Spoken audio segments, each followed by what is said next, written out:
Hello everybody, I'm Reimar Thomsen. I'm a clinical diabetes epidemiology professor from Aarhus, Denmark.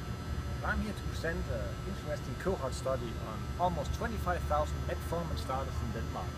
We followed these patients through registries and observed them for development of cardiovascular outcomes depending on what level of glycemic control they reached early after first therapy start.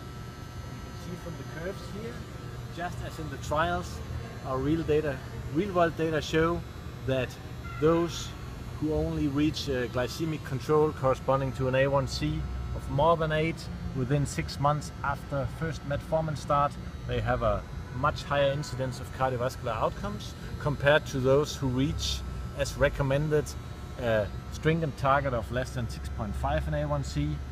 This is the group with the fewest cardiovascular outcomes and death. This is a composite outcome of stroke, myocardial infarction and death we're looking at here. Now, of course, there will be differences in these patient groups from the baseline, but even if we adjust for these differences, you can see that having an A1C target of more than 8 within the first half year is associated with a 60% increased risk of adverse outcomes compared if you reach the recommended target of less than 6.5 in A1C. Moreover, if we look at the absolute reduction in A1C within the first half year after metformin start, that's actually gradient.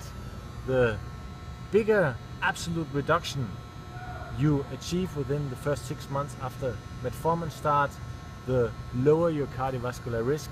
And for patients who, despite metformin start, have even an increase in the A1C, they have a very poor outcome.